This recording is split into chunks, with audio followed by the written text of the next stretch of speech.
Right, hello, welcome to the Sisyphus Complex Solution. A quick apology for not having put up a video at the weekend due to matters relating to the mouth. Basically ended up with hamster face. It was what it was. It wasn't really something that I could make a video and talk for any period of time, so that's the reason why there wasn't a video. But anyway, this is going to be the video, which is going to be quite a long one, that I'd promised a couple of weeks ago about the population of the UK data, and it's kind of an amalgamation episode as well, because I'm going to be obviously looking at some of the details within the UK population by age groups, but I'm also going to be looking a little bit further into certain issues that have been sort of niggling at me since I did episode 76, which was called Geronticide, which you can see the cover of, the thumbnail, we call it, above me at the moment. Some of this will go towards why we're quite unwise, really, to let government control the levels of data that they're trying to achieve through this digital ID type of system, because it won't really come as that much of a surprise to people, I don't think, but there's very distinct issues around the damage that can be caused, not just because of some of the areas of manipulation that people are concerned about, but in terms of the data itself. So because this is going to be quite a long episode, let me just dig straight in, and I'm going to start off by taking a I'm going to sort of start and then end with a bit of a look at pensioners, really, because this is a whole series of data from the DWP where there's a couple of points that I need to make up front. Right, there's a table of the pension recipients per quarter from 2007 to 2014, and the clarification required is that pensioners are made up. So it's, you have pensioners and pensioner groups. So what we're dealing with here, and that is pensioners. That needs to be taken. That needs to be specified, just in case you look at this yourself and go, hang on a minute, there's a bit of a difference with the numbers there. The reason why there is this two different classification is because the pension groups basically means that you have certain individuals that are in receipt of something more than just the state pension. So there's other additional benefits that they're potentially in receipt of. So I'm just going with the people on the state pension because I don't want to enter into a situation of double accounting as such. If I were to take the rise between the two dates of 2007 to 2014, it would be 929,520. However, if I consider the rise on an annual basis, there's a distinct drop off from 2010, and then a negative number in 2014. What will be the immediate reaction is that this is going to be down to things like austerity. So the number of state pensioners are actually not receiving money because of something that was based off of austerity, because obviously 2010 coincides with the fake Conservatives having taken over from the Communist Labour, despite the eligibility for pensioners not changing. That obviously is not the reason, because like I said, just because somebody comes in and you have the word austerity bandied around doesn't actually mean that people that are entitled to something are suddenly not. There's another factor though, and possibly a more important one, but I'll have to come to that. In 2015 there was a document produced called Challenges of an Ageing Population. I have referred to this one before in that episode about geronticide, and that was where this it was part of a common narrative at the time, where the document suggests that those on pensions would increase by 1.1 million by 2020. You can see that right at the top above me. And where they state the number for over 85s and centenarians as well. But I'm assuming that those numbers that they include for them are actually inside the 1.1 million. So I'm just leaving it at the 1.1. And so what that would mean is that if I took the 2014 number, because what I am going to be doing that is looking at population over a 10-year period. But if I was to take that 2014 number, and we can see that the pensioners were the 12,905,055, and add on the 1.1 million, that basically means by what they were saying is by 2020 you'd have 14,060,000 pensioners, if that's to be the number that would then result in this claimed growth in pensioner numbers.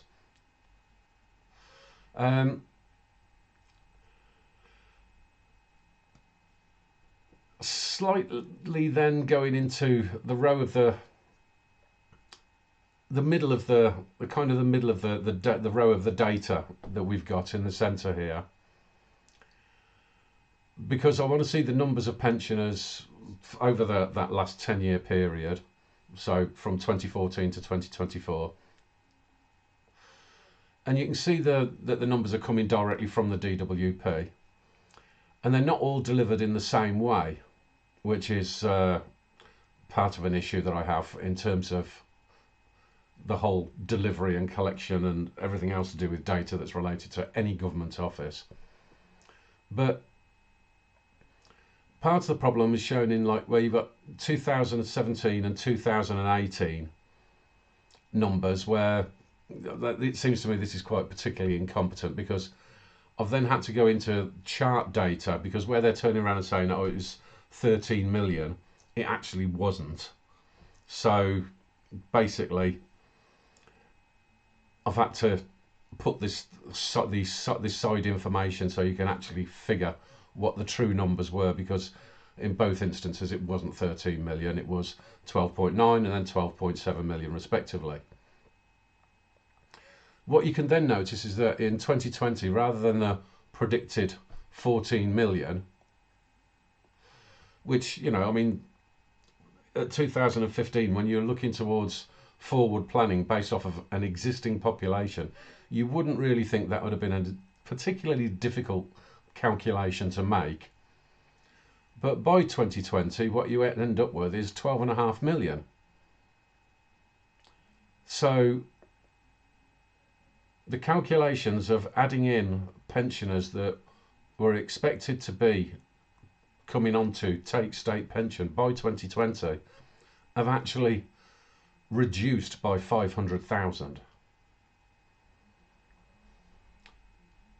Now, from the small notes that I've included, you can see that in the immediate year after the predicted increase, the numbers actually, you know, start to fall, and they didn't reach the 2015 numbers until possibly 2024, when again we end up with another unusual event, because the DWP doesn't actually provide numbers for that year at all. They've got the benefit metrics, all of the numbers for every other form of benefit, but not pensioners. And I find that very, very odd. 2025 then shows that you have actually at least gone over 13 million. So you've got 13,051,400, but that's still 1,008,600 below the predicted number that they was claiming were going to be reached by 2020. So just from this data alone, I can see that there's warning signs in terms of what has actually been taking place in terms of the numbers of pensioners. Because when I'm keeping the population data on a normal basis, and that when I do like the world population data, and then obviously when I had been running through the standard sort of government audit process, it has always sort of made me think that I have to come back to this to find out how things are progressing, because there was that warning sign that there seems to be a whole bunch of pensioners disappearing, and it predates all of the coronavirus stuff. It's obviously made worse during that period, but pensioners have been disappearing at rates long before coronavirus came in to basically muddy the waters, shall we say. Now, obviously, when I'm doing the regular population data, I tend to use the source of Worldometer, because that one collates information from the official sources from all of the countries that it reports on. But this time I wanted to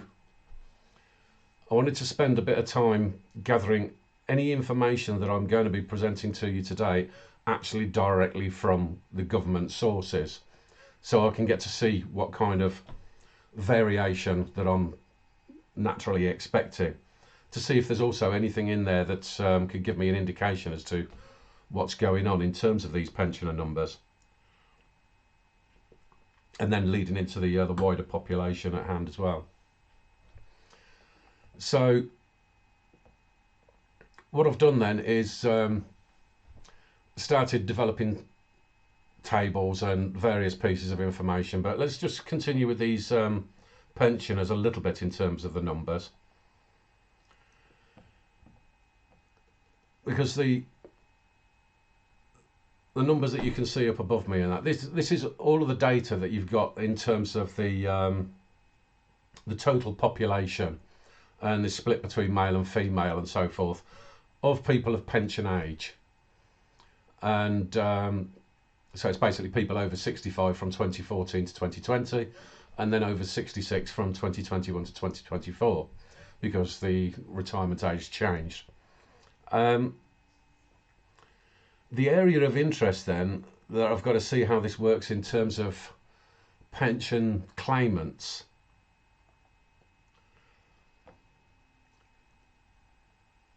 It's somewhat convenient really in that the pension age changed in October 2020, because when we use the population data itself, it becomes a little bit more apparent that the pensions are being paid out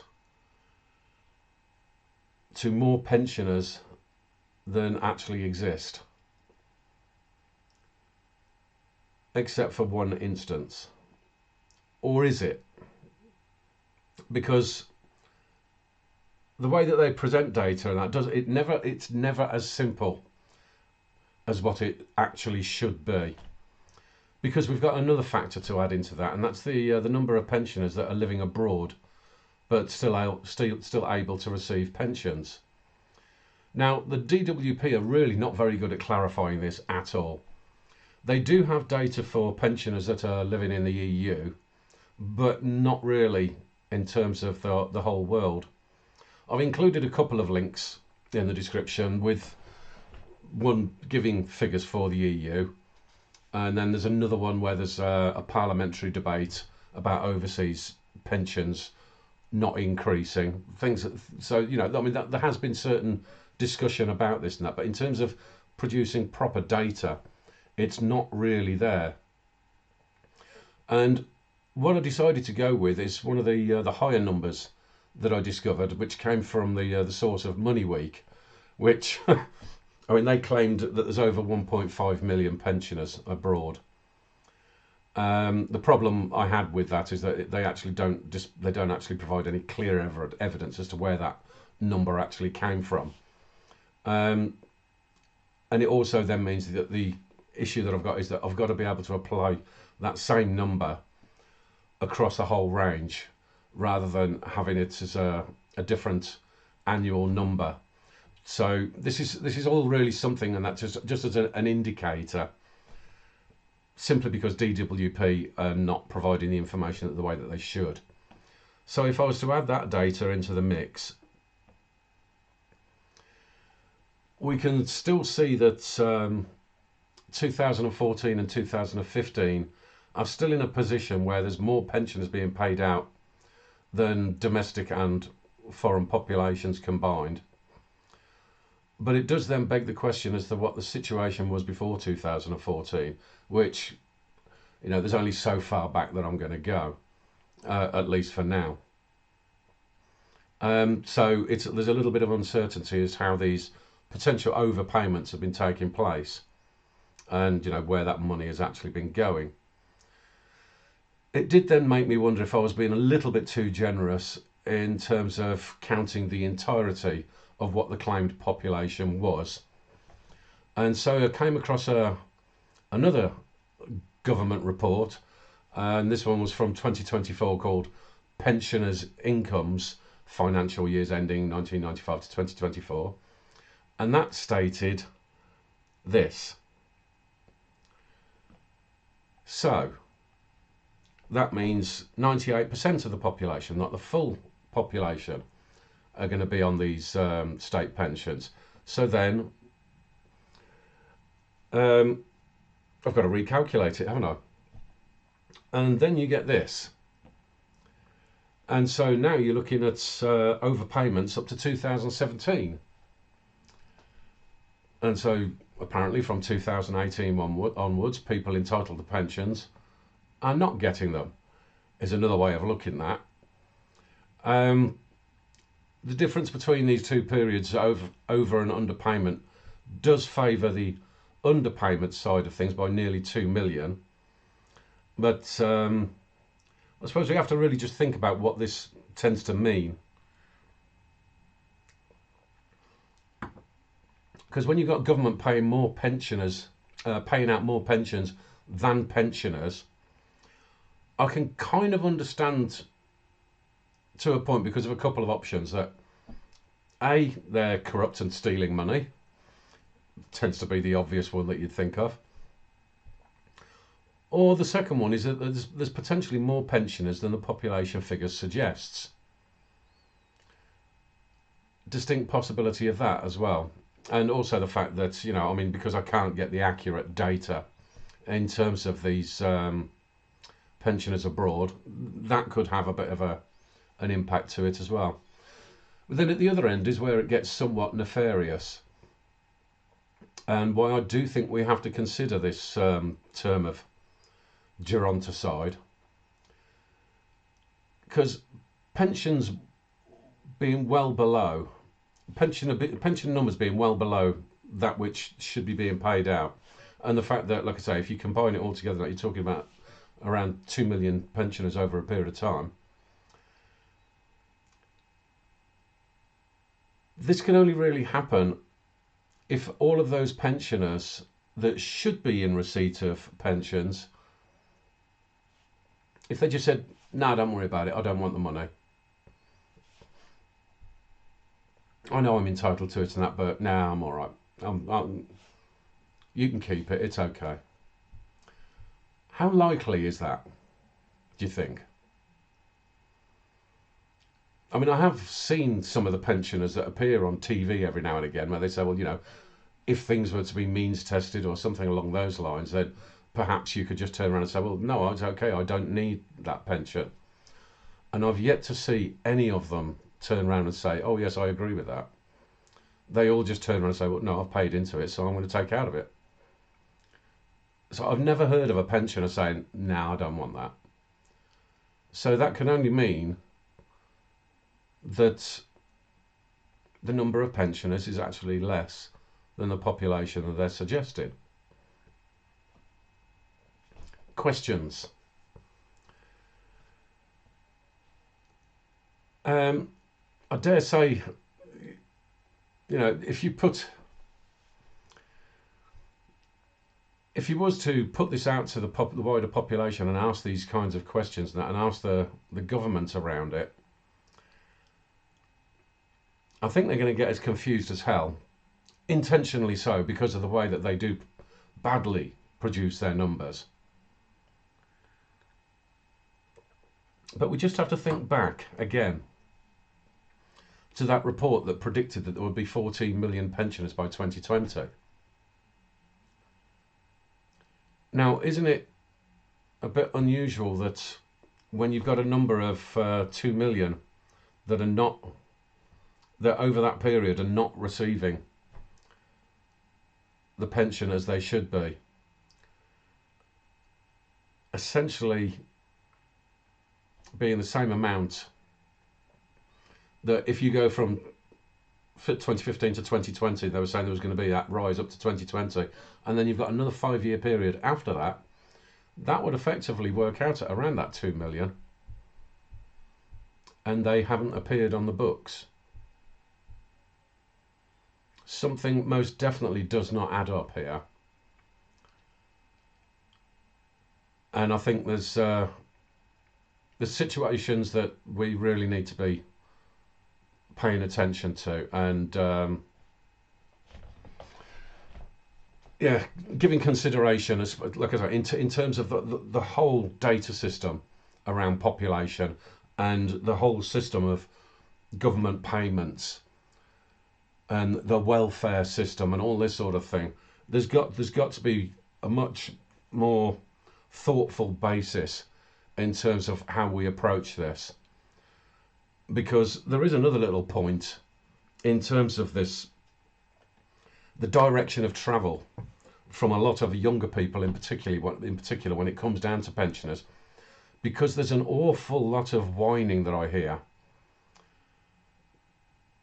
about the welfare state and pensions in particular, where they all seem to think that the elderly are rich and they shouldn't be getting all this money via the pension system that they have paid into. Well, I just want to put this little piece of information up for those people as well, because this is the average weekly income. Again, got official sources, so, you know, pinch of salt and all of that, but I don't think this is going to be wildly off the mark. I think if all of these youngsters seem to think that pensioners these days are just living in the lap of luxury, you might want to take a look at the numbers there, because it's just not true. And the more you're whining about pensioners, the less you're paying attention to the fact that we do seem to have an awful lot of pensioners missing. So the rhetoric needs to change. Now, I'll come back to mention of the pensioners a bit later on, but now I want to go into the numbers for the wider sort of population according to the government figures. So I'm just going to show this particular chart because then you can see that I have collated all of the data for a 10-year period and what this looks like, and I'm going to be putting this forward in 5-year segments, but just so you can get an understanding, yes, I have collected the data. I always like to let you know that if the evidence is there. So when we get to the first set of data, the population, where I'm going to do it from, this first data set is going to be from 0 to 15 years old. I'll state up front, when it comes down to these first few batches of graphs, that the y-axis is consistent with an age range, with a population range between 650,000 and 1 million, and that's simply just because of the number of people within those population groups, and that will change a bit later on when I come towards older age groups. And also, because this is up to 2024, it does mean that I'm not including generation beta, which began in 2025. So what we get to begin with is this generation alpha. I'm going to be making some generation statements, and that's how we actually get to understand a little bit around that as well.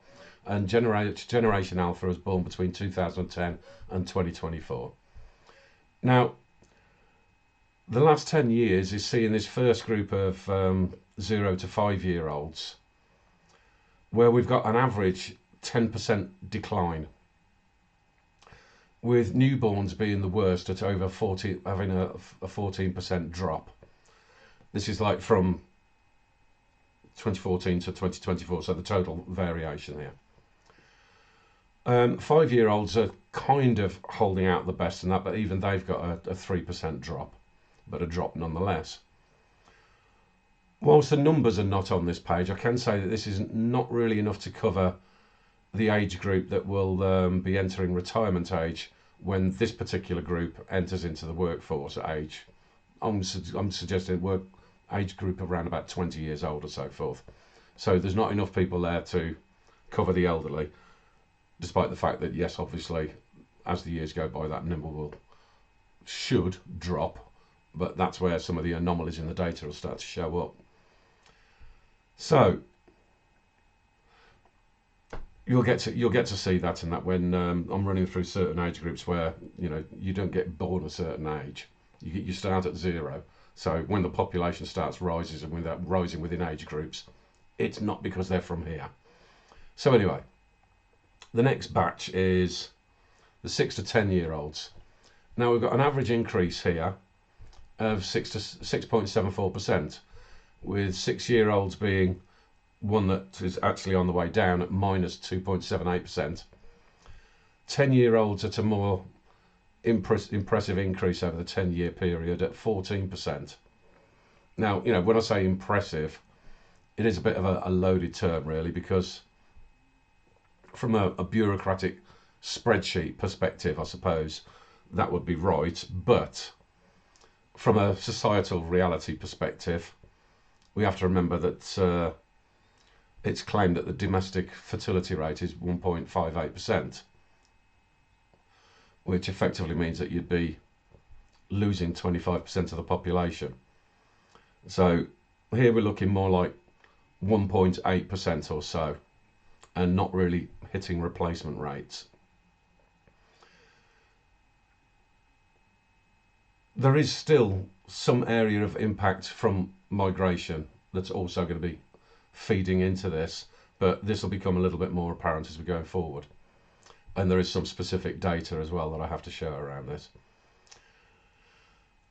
So why this is important is that these numbers will become more significant over the next 20 years because, like I said, by default it means the domestic population will be diluted more significantly if we take a look and see, well, how much of this is made up of the domestic population and how much not. So I'll make that more apparent when I come to do the information around schools. But before I do that, I just want to finish off this last 5-year segment. So this is 11 to 15 year olds, which does then include the first year of Generation Z, as those born in 2009. They fit into the Generation Z classification. But I have to stick them in here and that just for the convenience of doing the 15-year spread. Anyway, this is also an age group that it's kind of close to meeting the number of the population that will be retiring when they reach working age. So maybe the death rate would actually narrow things down even more. But they've got an average increase of 19.12% with 12-year-olds. The highest one is, they've got an average of 19.12%. 12-year-olds have got the highest increase at 24.83%. And then it's that one single Generation Z cohort that is the lowest at 12.41%. I have to make the assumption here, really, in that much of this group is actually being imported. Well, as opposed to being an assumption, I suppose realistically I can actually just prove it. What you have to do with this set of information is focus your eyes on the very bottom number, because this is the population according to ethnic background and so forth of the kids at school. And so it does mean 0 probably through to 16, but still the larger cohort that we're talking about that I've just run through. And you'll notice that white British kids in schools in the UK equate to 60.3%. Or put that another way, 39.7% of kids are foreigners.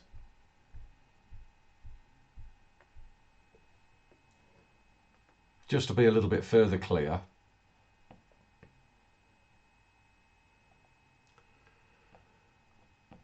the 2021 census suggested that 81.7% of the population were white, domestic, indigenous white, as a whole of the population.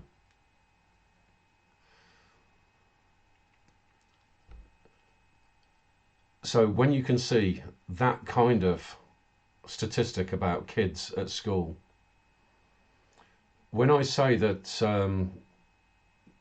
the numbers might be suggesting that there's a bit of a dilution taking place, and there's some imported numbers for these age groups, I am actually 100% correct, and it's getting worse by at least 1% year on year. Of these school kids, 21.4%, actually I think it's actually 21.8%, anyway, they don't even have English considered to be their first language. So they're actually in the schools struggling to speak English. And you wonder why kids are a bit on the slow side. I suppose the one solace in this is how they tend to be concentrated in their own little enclaves, because when we're saying that the kids, the white domestic kids, 60%, it's going to depend on where they actually live. And we do know that areas like with London, like with areas of Birmingham, Bradford and so forth, Luton, it'll be almost 100% foreign.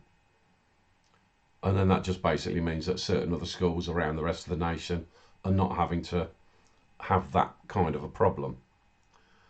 But it's still a problem, especially at those levels.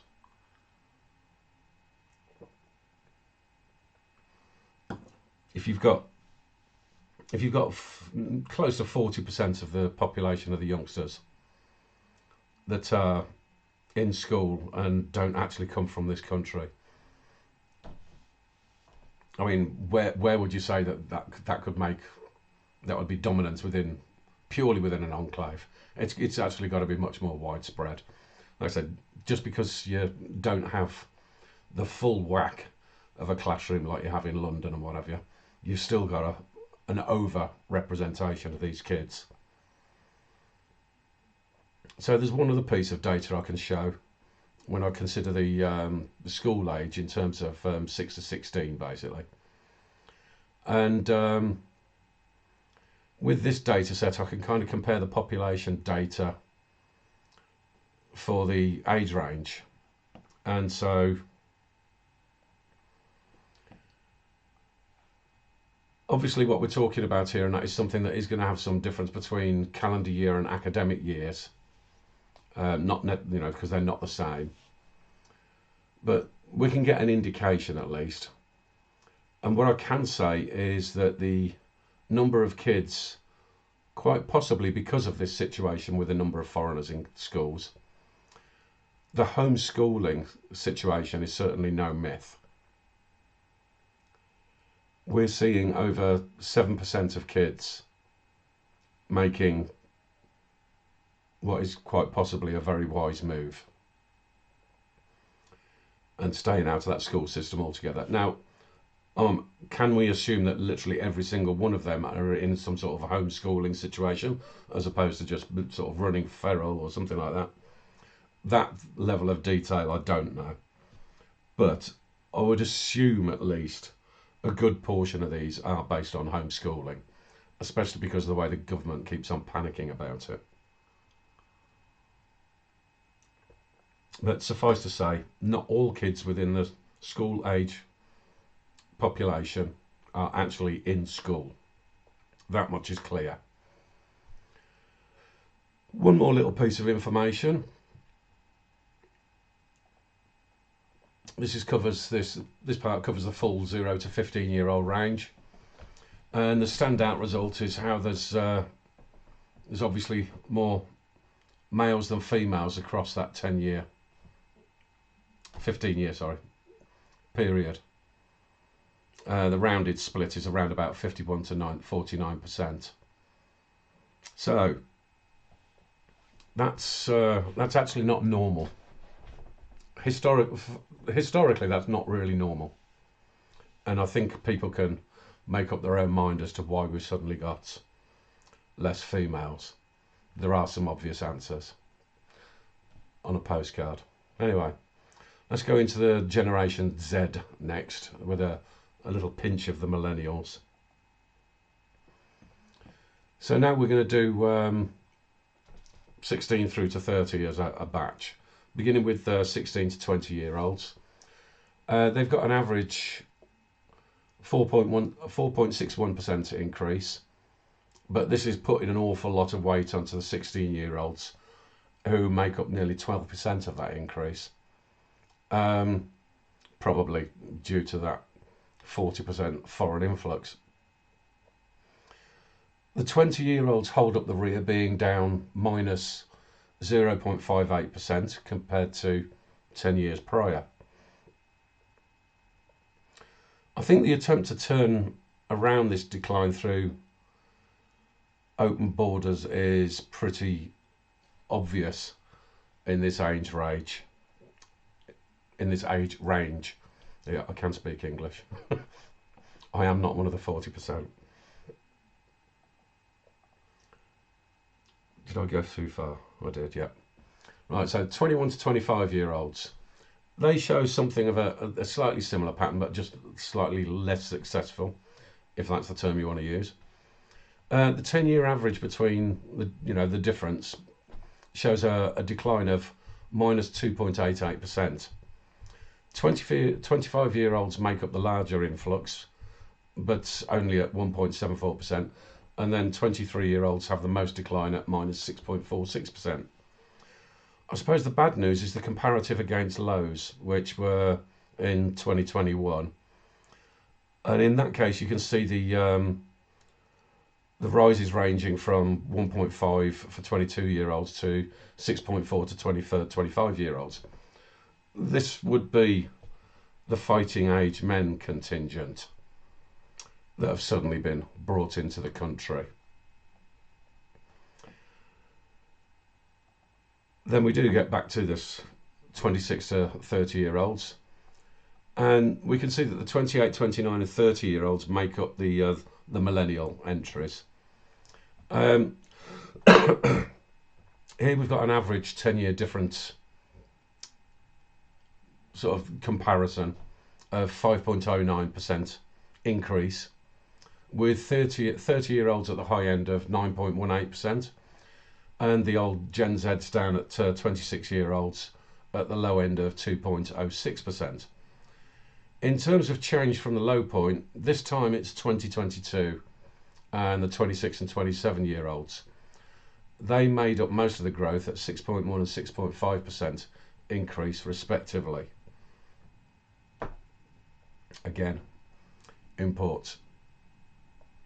If I look at the numbers for the whole cohort of 21 to 30-year-olds from the year of upturn, really, when we're looking at, effectively it's 312,834 of which 196,626 of them were male, or 63%.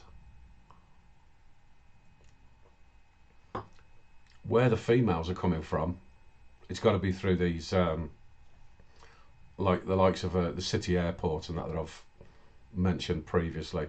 It's not the ones that are coming over on the boats. So a point of interest within this sort of wide age range dominated by the Gen Zs, we can establish, taking into account the external influence.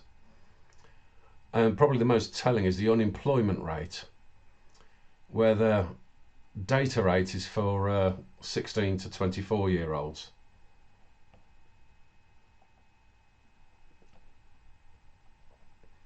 So we've got the national average at the top, and you can clearly see that there's a variance of 4.3% as a national average compared to this cohort where you're getting this large amount of the fighting age men turning up into it, and they're at 14% unemployed. That doesn't even take those that are inactive into account, which apparently makes up for 39.2% of this age group. Now, it's always been the most common argument, and one that I've never really been able to understand. But how are they talking about a justification for mass migration or mass immigration to fill up jobs when the main cohort that you can see being shoved in, the jobs just don't exist?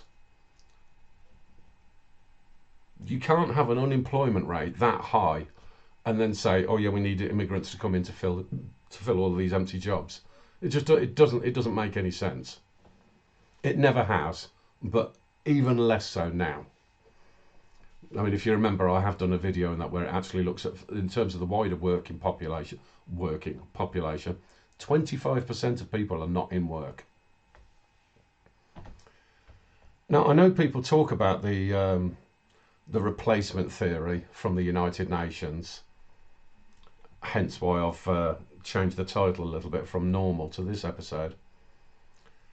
But even that document didn't propose the kind of idiot numbers that we've seen coming into the country, and that I can see coming out from just this set of numbers that I've already put up. I mean, the replacement theory from the UN is just one of two big bogeymen that you're never actually supposed to mention, and you always get called a racist or a conspiracy theorist if you do mention it.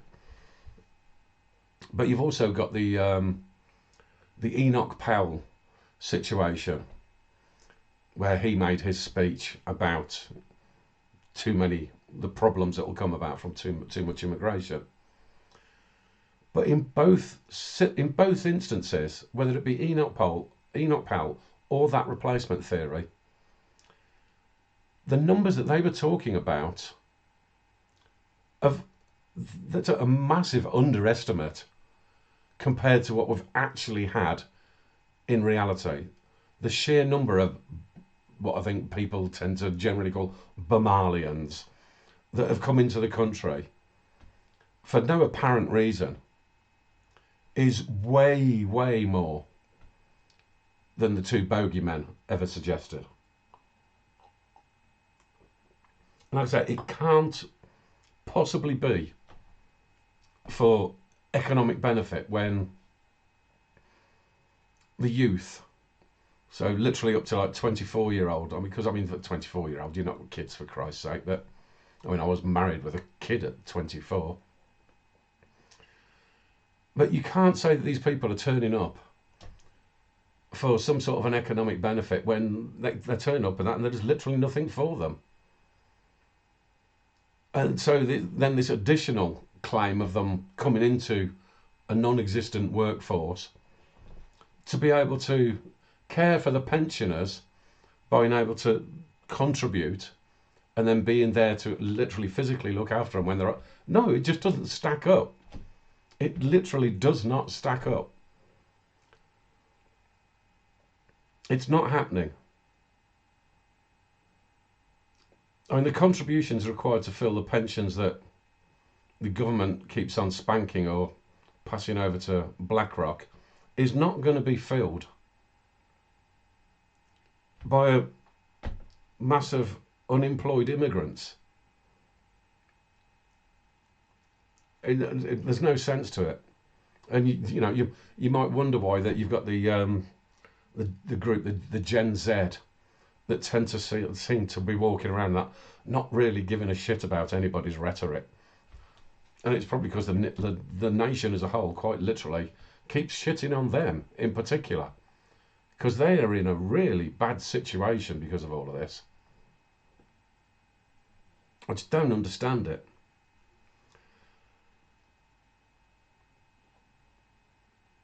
If we look then at the age range of the 16 to 30 year olds and that, the male female split. Again, you can see there's more males, another 51 to 49% split, but a slightly closer ratio this time. It's not that far off 50-50 on occasions, particularly in 2021. But then the gap opened up again because, you know, more Burmalians came in. Boris. Okay, so the next batch is the whining millennials, those of 1981 to 1996. But because we're doing in 5-year increments and that, it will include a year of Gen X. So this time I'm going to put all 3 graphs up at once. Just from the graphs alone, we can see that 31 to 40 year olds are increasing, which again only makes sense if this increase is largely imported. You know, you don't get born 40 years old. Now from this stage onwards, I kind of really want to concentrate on the specific sort of age increase, because I also want to show the change according to how people age. And in this circumstance, I'm not actually going to use graphs so much as the actual numbers, because I think that, at least for me, it works better that way.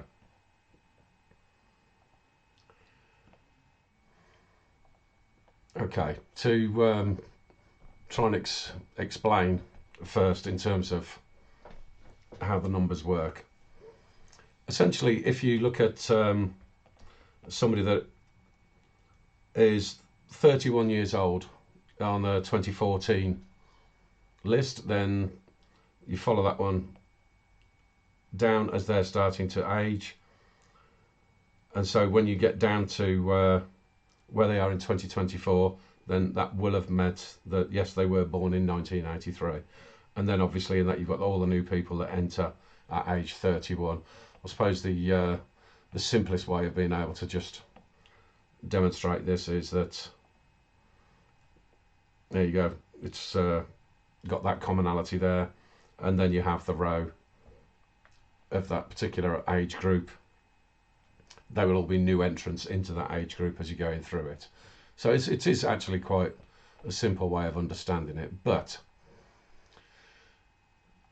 what is clear across all of the, or nearly all of the age groups, is that the rise in the populations of each particular age group does mean that, again, we are looking at something where it's got to be an increase through immigration. The only two that make a slight variation here, and that is groups of 43 and 45 year olds. But when you see that, the fact that this is, when you have the people progressing through their age, it's actually not being affected by that. It is then literally just those new entrants into that age group as to where that drop is taking place. Now, we do know that in 1997, Blair literally turned around and said that he wanted to rub the right nose in diversity. So, despite this being like a 10-year record, it is obvious that this kind of replacement program as such has been going on for quite some time, and the fact that he did state that and had that ball rolling from 1997 does determine that yes, you are going to see this particular age group getting caught into that kind of a problem. And so you see like the people that are in their 40s rising between 3 and 4%. So it's not a big surprise that it's showing up in this cohort. Now, in terms of economic argument, again, for this particular part of migration, and even more so the case for being made for paying for pensions, the older these migrants get at the point of entry, which is obviously reflected in this difference between 2014 and 2024 for the same age range, Again, it becomes even less realistic of an argument because it does raise the question of when you're having this particular age range coming in, then you've also got the situation of dependence. This is a part of an argument that is tends to be a little bit more on the peripheral, but certain people are actually recognising this, that when somebody turns up, they want to bring their aunt, uncle, and Uncle Sid and everybody else.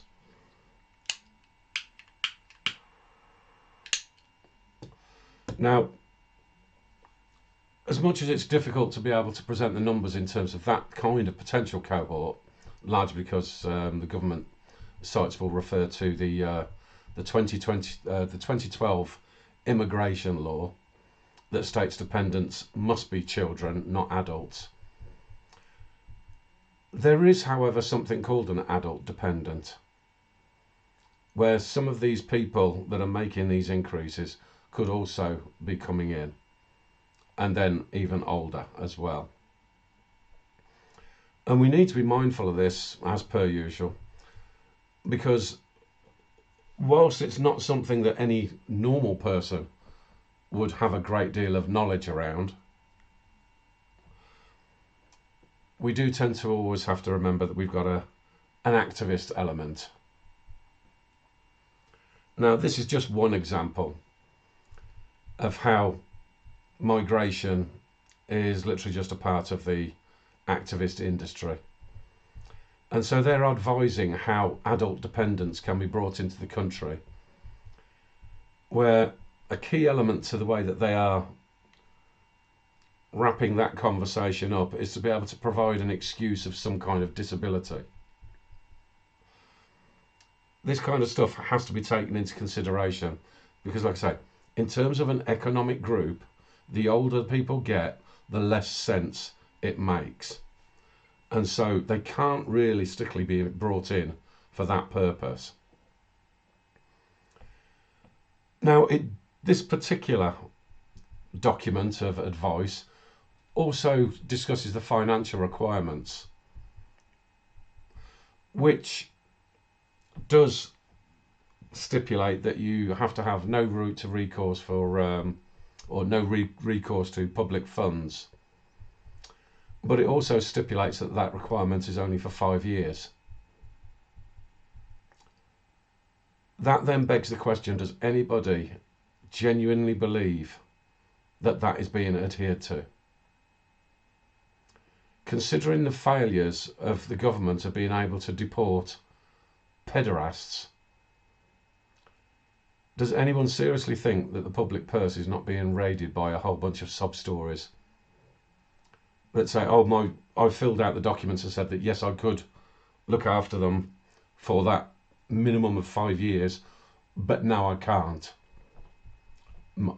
I need me gibs, I need me benefits, which would then also be advised by the activists. I think that's a system that if anybody wants to complain about welfare, areas around that need to be taken into consideration. And once we're getting past 40 years old, I struggle to understand why we're seeing 3 and 4% increases of people that, despite any sort of biological bastardization of thinking that men are women and all that sort of stuff.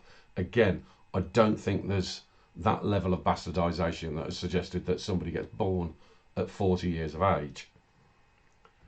The world is not now full of Benjamin Buttons. I have included a link that breaks down the ethnicity by age group, but this doesn't really help us separate what age they enter into the country. But what I can say is that Asian men seem to be at their peak of the numbers coming in within this particular age grouping, particularly the larger 41 to 45 group. I fail to see why that's a need. I've also added a link to a paper about how difficult millennials are in the workplace, because I mentioned how the Gen Z are struggling in terms of being able to get work. It shouldn't really come as a surprise for anybody to know that millennials are a bit of a pain in the ass when it comes to being in the workplace, but you know, it also includes information to say that millennials make up the highest level of formally educated people in history. And they've also got the lowest interest in gaining qualifications at work.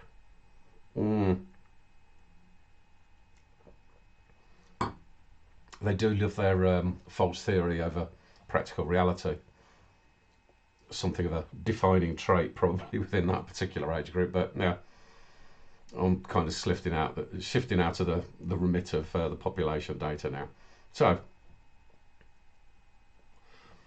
I do like to have a little bit of a dig every now and again.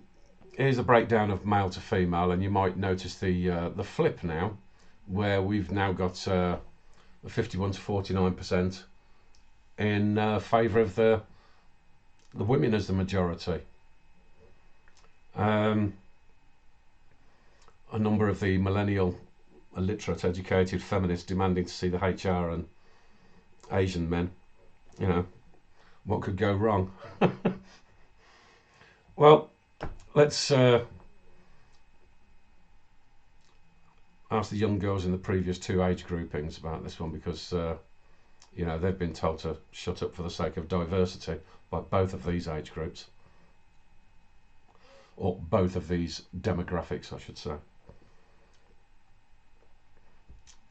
That's a genuine criticism. Right, into the next grouping then, the 46 to 60 year olds. Quick note to say that this does not include all of Gen X, which is from 1965 to 1980. This is my group, and that means we're largely responsible for the failings of the millennials and a large part of Gen Z, just to have a dig at my own as well. Basically, this is part of where I hear, just to make up for the little attack on the millennials there, this is where I hear my own court whining about the younger generations, especially the millennials, as I've just done.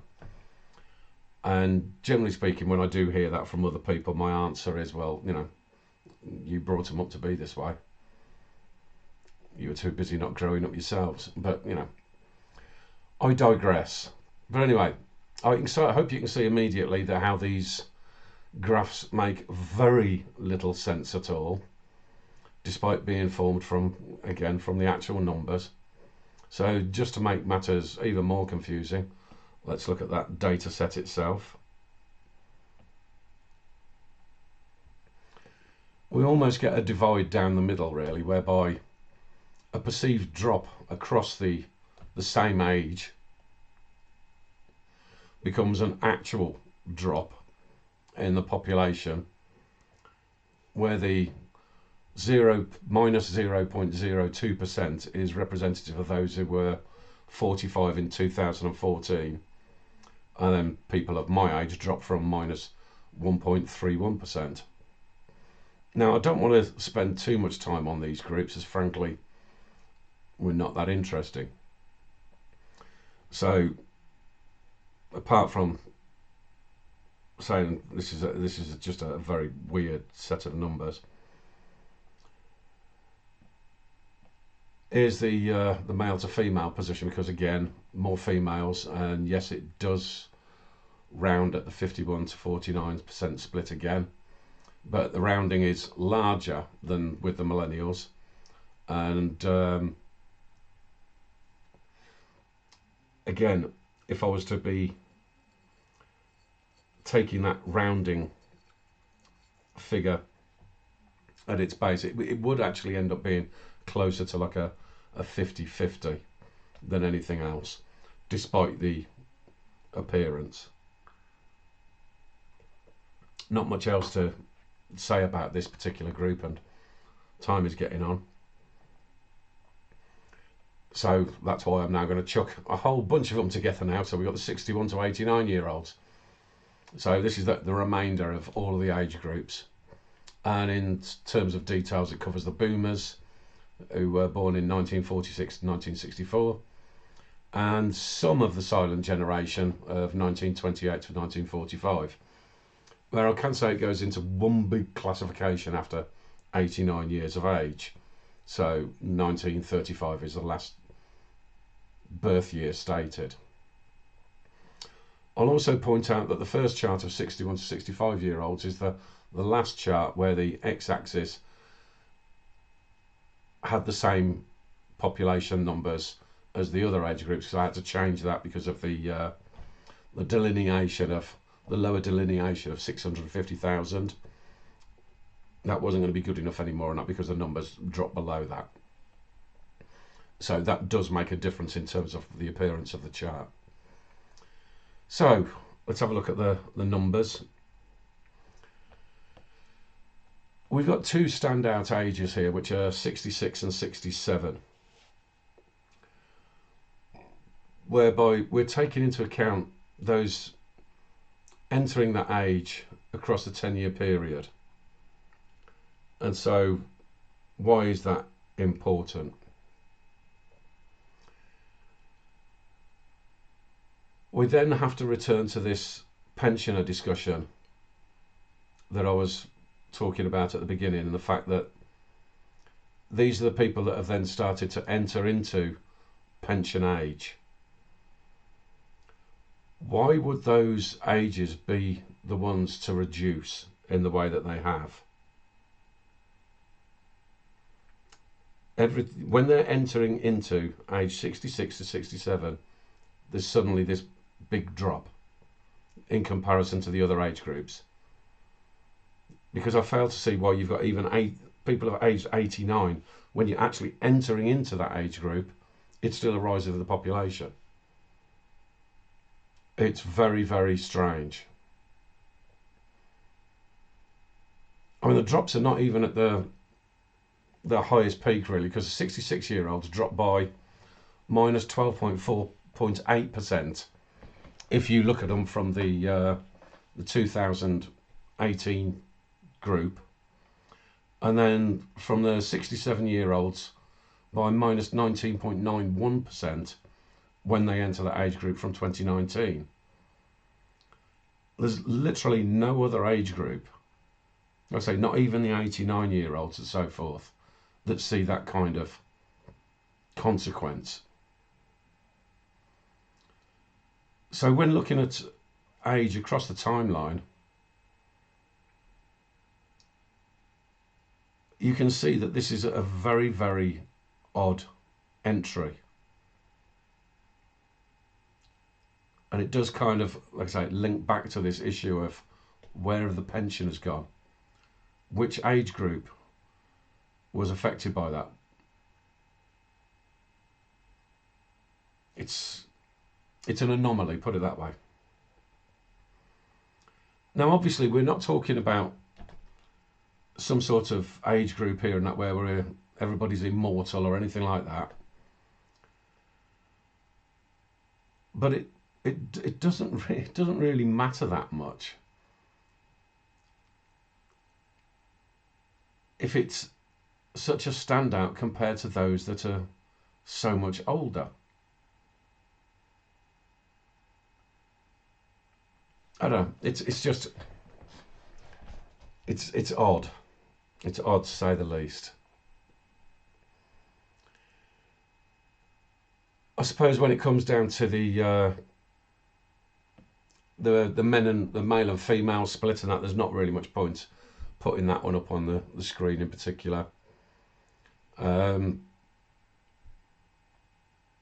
It does obviously change, because as you're getting old, as you're getting into these sorts of older age groups, yes, men do tend to kick the bucket earlier, and so you tend to shift towards, by the time you're 75 years old, and that is more like a 52 to 48% split in favour of women. And then in the final years, it averages out at more like around about 55 to 45%, with the at the high point, it's more like 57 to 43. At least in 2014 it was. So yes, women do live longer. In this particular day and age, I'm not entirely sure that's a benefit for women, but it's just one of these things that in terms of people's mortality, men do go first. But in terms of this particular cohort, I really do have to point out the fact that there's something very, very, very odd as to why those people entering in, as soon as they start to get to pension age, bang, gone. Odd.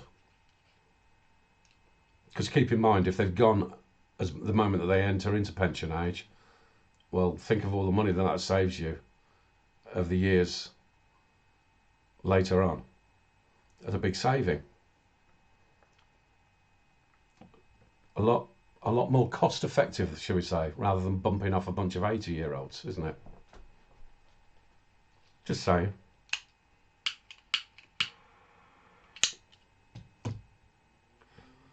So, I know you won't be able to see the details of this particular table. And if somebody does want to collaborate further based on this kind of study, then they can feel free to discuss it with me, because yes, data development is one of the company services, and I'm not going to do everything for nothing. But anyway, what I've looked to do here basically is take a bit of a look at the mortality rate of people entering into or actually within the pension age group. And so I've started the data at people that are 55 years of age, because naturally by the time they reach 2024, then entering into that pension age. And I know that some people will turn around and say, well, hang on a minute, no, that the pension age is increasing, but that's not entirely correct, because it depends on when you were born. I will say that as an average, those aged between 55 and 64 between 2014 and 2024, 9.3% of them didn't actually make pension age. And so again, this means that the 2018 and 2019 do really stand out. Whilst the 2018 number of minus 12.48% is equivalent to the death rate of a 61-year-old man of 2014, and then the 2019 number of minus 19.91% is that of a 66-year-old man from 2014. It was the 61-year-olds that made up this particular cohort, and they should be an average of around about 11% as a basis of that. But unfortunately they're not. They make up around about 16%. So you've had a 5% bigger drop in the people of 61 years of age entering into the pension age system than any other age group. So it's an additional 5% drop. So I think that's the kind of age group that we need to be looking at. Anybody that's out there that thinks, right, okay, my parent or grandparent, when they were 61 years of age, they popped their clogs. At some point within this, in particular around the 2019 period, that's something that you want to pay attention to and have a look as to what it was that they died from. Now there is a set of numbers at the bottom of the page, which is where my particular interest lays though, and that's that particular little box down the bottom there. So let's bring back the data claimed around pensions and pension age population that I covered at the beginning. Obviously, we did have some mismatching going on. But it was also the case that these population totals were based on the raw data provided for each year rather than the age breakdown. So when I calculate that from the numbers that were provided and put it on a per year basis, this is the number of pension age population that should have appeared in 2024. And the reason for that being that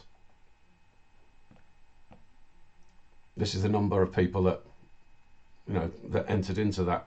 So you had the ones that were initially in the population of pension age, how many of them made it, and then those that have newly entered. Combine the two. So those that are remaining alive, plus the new entrants, basically. And you get a number that is 772,753 more than the reported population of 2024.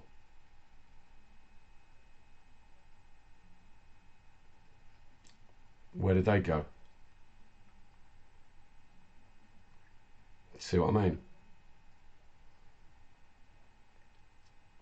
If I consider that the claimed number of pensioners in 2025, and then also the suggestion that 98% of pension age people receive a state pension, then the actual population, as I can calculate from these numbers, would fit quite neatly into the empty space where they'd failed to report, because it would be, as in the 2024 period, because it would be 12,898,433. But the problem that they have cornered themselves into is producing numbers with a 500,000 shortfall of even that.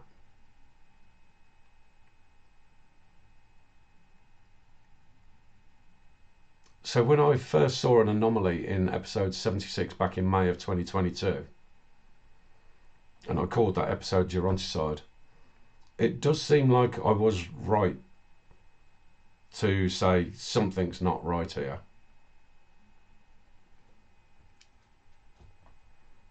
And there's effectively, you've got two pieces of evidence for that, which is the exceptionally high death rates of those who were actually not the 61 years old, the 62-year-olds in 2014, and then obviously died when they were 66 and 67. But then the total number of pension age people being short by over 750,000.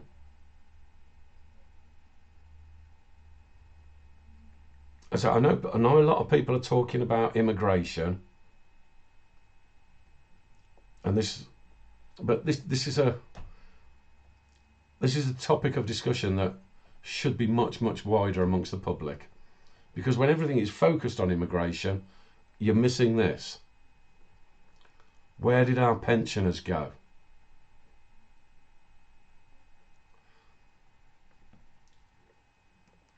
The excuse of, oh, it was with COVID. No. Not if they disappeared in 2018 and 2019, it wasn't.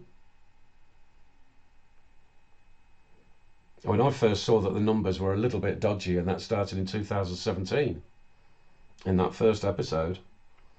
But digging into the data, it's much more visible in 2018-19.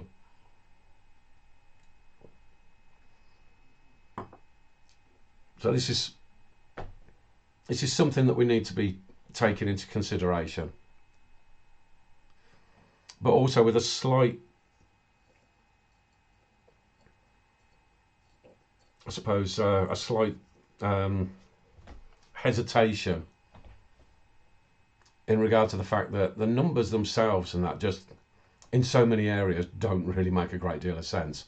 And I'll start to give an indication as to where they don't make a great deal of sense in particular, because when we're talking about a subject that is most definitely skewing any genuine hope of accuracy when it comes down to population numbers, there is no bigger problem than immigration. So I'm saying, don't forget this issue with pensioners, but also we can have the two conversations at the same time, because immigration is definitely a distinct problem. So this is the graph that they produce for immigration. It does check out when it's reproduced, and at the side I've got the data that was used to create it. So when you look at the data that they produce and how people tend to look at what the year-end numbers are actually for any particular given year,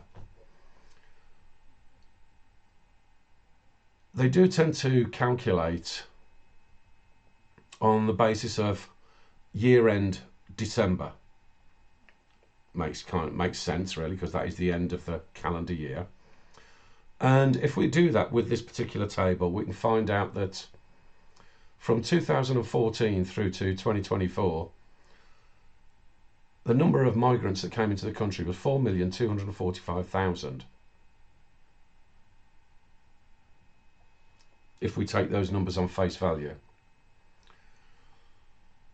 Personally though, I would have questions about this particular table of numbers, because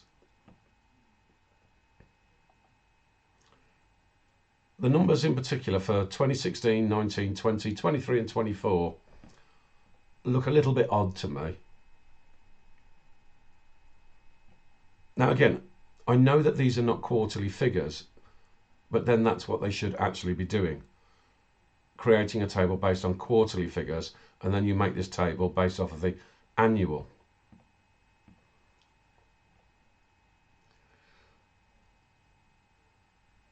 But the thing is that when you're looking at those that particular set of numbers that I've got an issue with, the disparity between the highest and the lowest does tend to indicate that things may not be quite as they seem.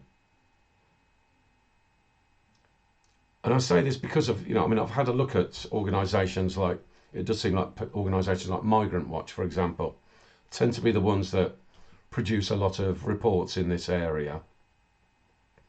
And like I say, they always just build their graphs based off of what the year-end number was, because that's supposed to be the net position for that particular period of time.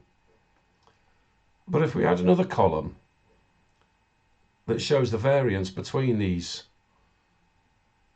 year-end totals,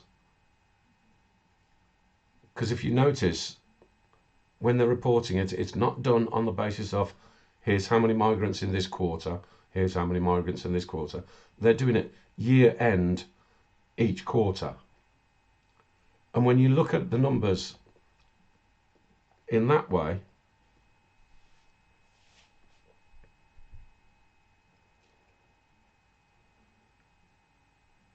something's not right here. There's two parts to this really, because logically you should be able to ascertain the numbers by quarter if you simply just compare with the previous annual total, where I suppose 2019 to 2024 numbers should be easiest to calculate. But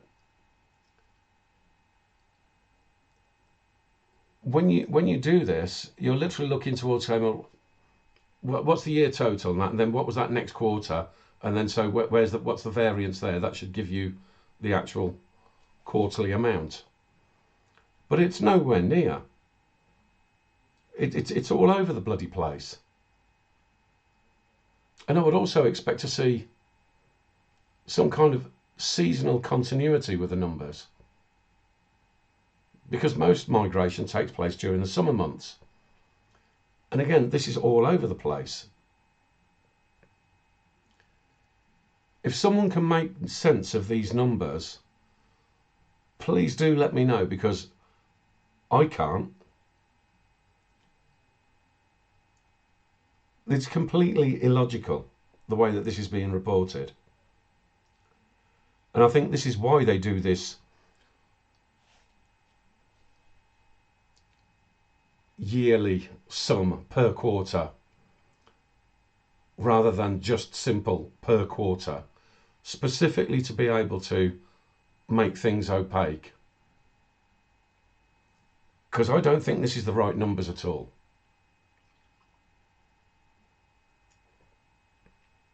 Something is very, very wrong in the way that they're reporting the immigrant numbers.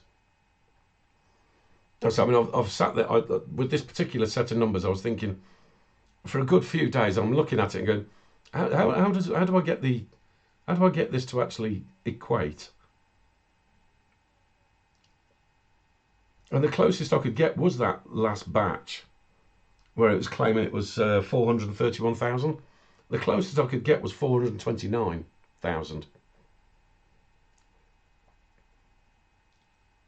This doesn't make sense. And I don't know why nobody else has picked that one up. But then it's immigration numbers, isn't it?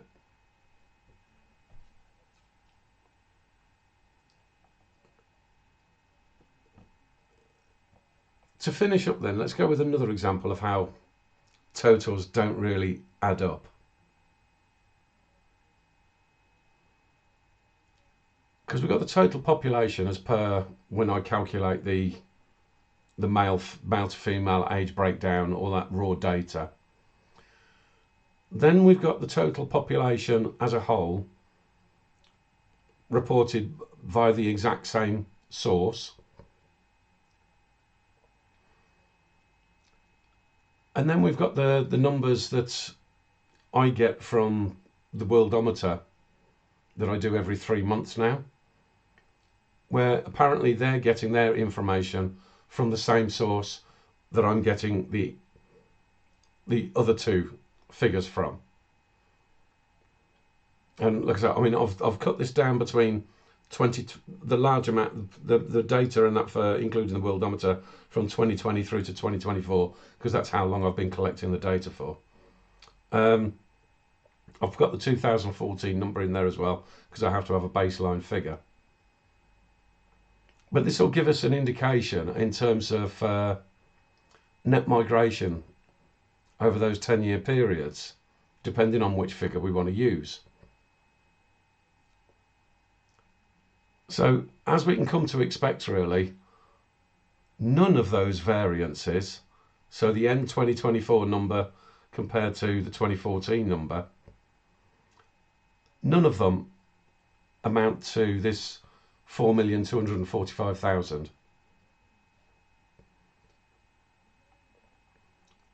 Can't say that I'm particularly shocked with that. But then let's also bring back these school numbers for a moment, with a little piece of added detail this time. The two new numbers that I've added into this are based on the 40% of these kids now being not English, basically, foreigners. And then the supposed lesser number of this 21.8% that don't have English as their first language. Now at the low end, is somebody seriously going to try to tell me that 43% of the immigrants that we've had brought into this country for our economic benefit are in school? How does that work?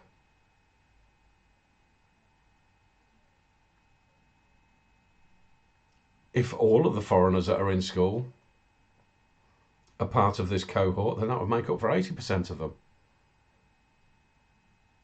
How does any of that make sense? But then I suppose I'll then have to refer to another episode that I've done before, that you're going to have to, I'm not going to go into the explanation of this one because this is far too long already. So have a look at it yourself, and it's episode 164, where I started to look into the the numbers of passports that are issued and the number of visas that are issued. And the information that I got from that was that just between 2021 and 2024, there were nearly 29 million visas issued. 29 million.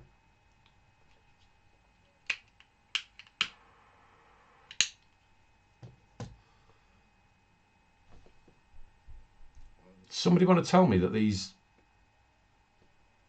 any one of these variance numbers,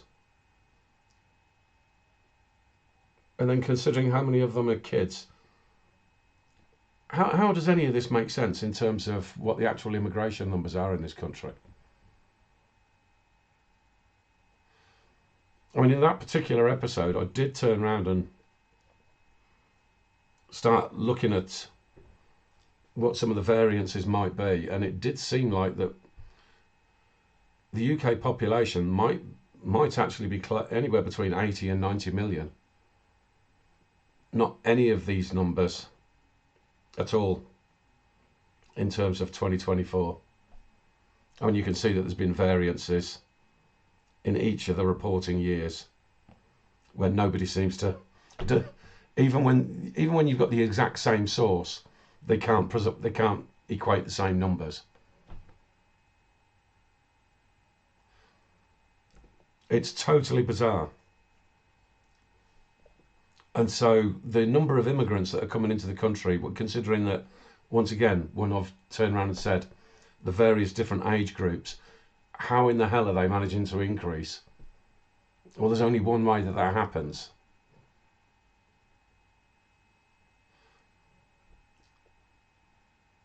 It's all a very, very, very odd position. Now, just to finish up then, I'm sure there's going to be some sort of government lackey idiot that's going to say that this is a prime reason why we need to have something like a digital ID, and that will then enable the government to be able to have more accurate information.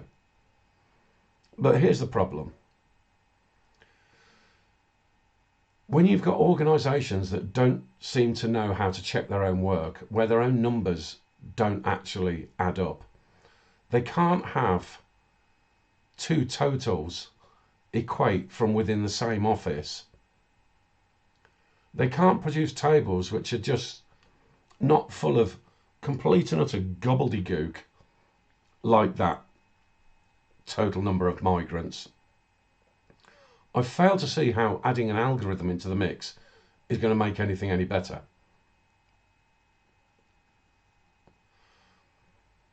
It's a problem as well because, I mean, obviously you've got these situations where everybody's talking about this being, if you have something like a digital ID and that it's going to be a digital prison, there's going to be manipulation, all that sort of stuff going on. Then on the opposite side to that, you've also got people that seem to believe that just collecting this kind of data in itself is the devil's own work. And yet they will rely on these exact data sets from the government to try to make the case for any argument that they want to make, despite being demonstrably odd at best. So you've got the lackey ones that are going, oh yes, no, the digital ID and that will sort out the problem. The other ones saying data is the devil's work. We have to work on emotion and spirituality instead. And it's like, but you're all fucking mad. It's something's got to be done about this in terms of a practical situation. Because the issue at hand then is realistically that before anybody talks about a digital ID,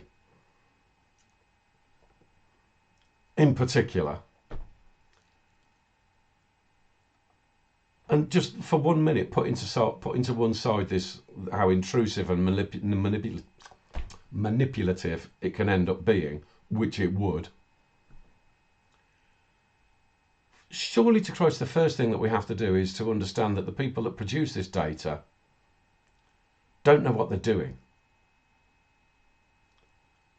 We have to be sitting back and going, right, so how are you actually collecting data? How are you producing data?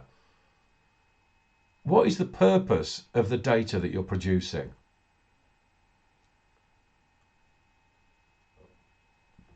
I can try to use raw data to get certain types of information out. But if none of it is adding up correctly, the question has to be, what is going on with those people that are producing this in the first place? They obviously don't seem to know what they're doing. So why on earth would we add an automated system to the equation and suddenly expect everything to become reliable? Because it's going to be programmed and put together by people that clearly don't know what they're doing. There needs to be a proper conversation in terms of how are you actually collecting data? What pieces of information do you want to be able to take from this? It's the long-held conversation now of big information created from big data. You can take data from all manner of different sources, but you then have to narrow that down to what is the exact information that it is that you're actually looking to achieve. And when you've got that information, does it actually correspond? Can you put together all of the different age groups and have that equate to the total of what you're claiming the total population is? If those two totals don't equate, something is wrong with what you're putting together. I mean, that's a very simplistic thing.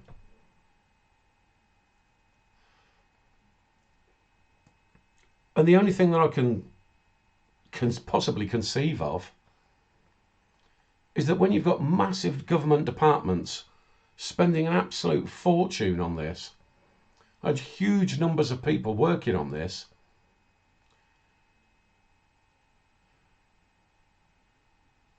you can only really assume that it's intentional incompetence, where it's all about creating some sort of a narrative.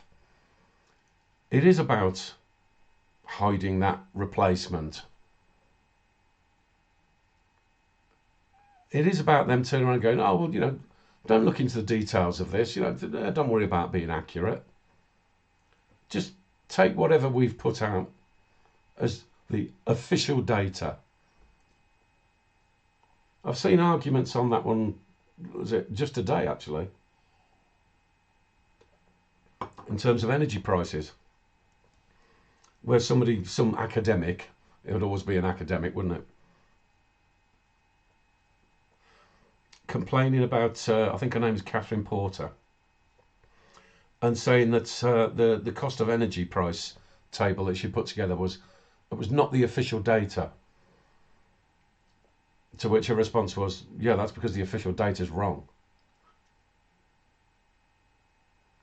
So it is with the population data. There's something not right about this. And even when we consider that there is something not right, they do tend to be pushing themselves into a corner where even their own manipulative data is presenting them with problems, which is why they didn't produce pensioner numbers for 2024.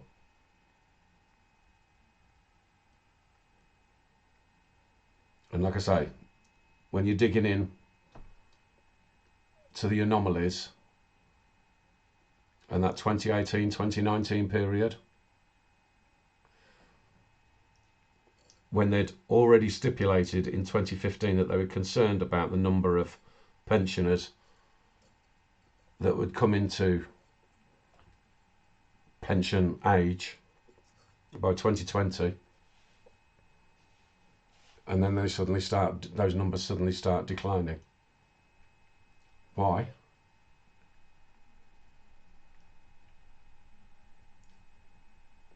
we've got real problems in terms of UK population data. Is the basic that I can state that I hope I've been able to get across. Like I say, I mean, when you're dealing with statistics, numbers, and yeah, I mean the graphs that I put up and that, I mean, I don't bother with all of these the fancy shit, because I mean I've seen some of the people that are producing population data and everything all looks really nice and impressive on the screen. And they go, oh look, haven't you done a wonderful presentation that everybody's all really impressed by? Marvelous. But you're using the wrong data. So you can make it as pretty as you like, but if what you're putting up on the screen is bullshit, it's meaningless. I'd rather have somebody turn around and look at what I'm putting up on the screen and go, I don't quite understand what you're saying there. Can you send me the numbers? Can you explain this to me? Because I didn't understand your explanation. I'd rather somebody did that than look at some other presentation where they're just sort of going, oh, it's pretty, so I'm going to believe it.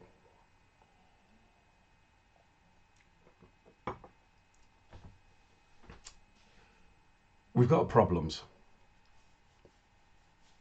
and they need to be sorted out. And one of the clearest arguments against this digital ID is you don't know what you're doing. It's as simple as that. And an algorithm isn't going to help you.